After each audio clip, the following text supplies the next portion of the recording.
এবং আমাদের ডক্টর ইউনূস সাহেবের এনসিপি হচ্ছে গিয়া পালিত সন্তান। যে দেশ আপনি চালাইতে পারবেন না ওই দেশের হাল আপনি ধরেন কা। আপনার চান্দা নেয় কিস্তিতে, ভাগ যায় এনসিপিতে। চান্দা আনলে পুরস্কার, না আনলে বহিষ্কার। ভাই বাস্তবতা হচ্ছে গিয়া এই সরকারের আমলে বাংলাদেশটাই ভালো নাই। শুধু এক খাত না, প্রত্যেকটা সেক্টরই বাংলাদেশ। চান্দাবাজি, যত মানুষ মারা, সবকিছু দায় কিন্তু আপনারা নেওয়া লাগবে। ভাই বাস্তবতা হচ্ছে গিয়া এই সরকারের আমলে বাংলাদেশটাই ভালো নাই। শুধু এক খাত না, প্রত্যেকটা সেক্টরই বাংলাদেশ ভালো নাই।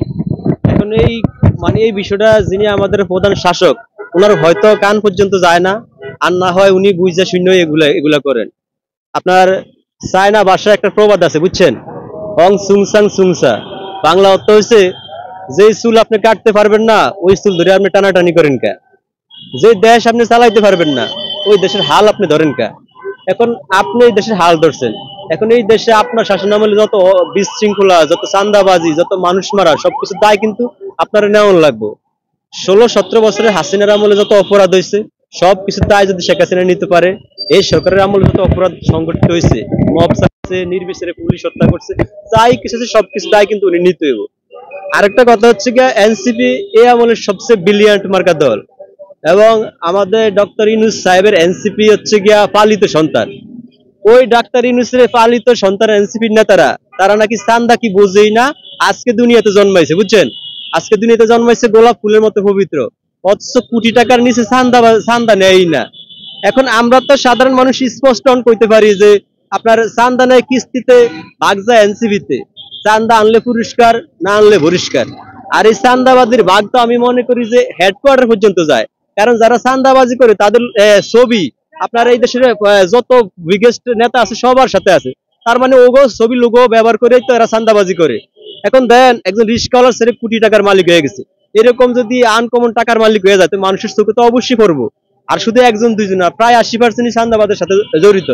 এখন আমার মনে হয় বাংলাদেশটারা এরা মানে বাগযোগ করে খাওয়ানোর একটা ফাইতারা করছে। আপনার চোরা গরু যেমন খুব তাড়াতাড়ি মানুষ খায়া ফেলায় না, বাংলাদেশটারা এমন হরিলুট শুরু করছে। এই লিগে বর্তমান প্রেক্ষাপট দুর্নীতি আনলিমিটেড।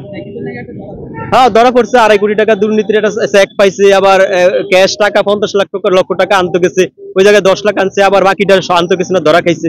এখন এইটা শুধু ওই ভদ্রলোক না তো, এরা তো 80% দুর্নীতির সাথে সম্পৃক্ত, বুঝছেন? আর আমি মনে করি এই যে আমাদের যে স্বরাষ্ট্র উপদেষ্টা আছে, উনি তো স্বরাষ্ট্র উপদেষ্টারই যোগ্য না। কারণ কি জানেন, উনি বলে কি যে চাঁদাবাজি করছে উনি ও আমাদের লোক, আমি বকে দিয়েছি। একজন স্বরাষ্ট্র উপদেষ্টা হয় কথাবার্তা অনেকটা স্মার্ট, কিন্তু এই লোকের কথাবার্তা কি একজন স্বরাষ্ট্র উপদেষ্টার সাথে যায়? এই লোকের কইতে যে ডাউনলোড করছে আল্লাহ জানে। এই স্বরাষ্ট্র উপদেষ্টা আসলে এরকম না।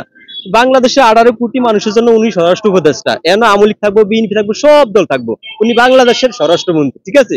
গোপালগঞ্জে মানুষ পড়ছে, উনি কোনো বিবৃতি দেয় নাই। আর যখন চাঁদাবাজি একজন লোক ধরা খাইছে, আমার লোক বকে দিয়েছে। এটা কিন্তু একটা বৈষম্য ভাই, এটা আসলে হয় না। এখন কথা হচ্ছে কি, আমরা বিশ্বাস করুম কারে?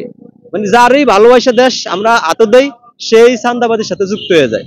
এটা হচ্ছে বাস্তব কথা। তবে আসলে বাংলাদেশে যারা নেতৃত্বে যায় তারা কেউই ভালো না, সবাই চাঁদাবাজি করে।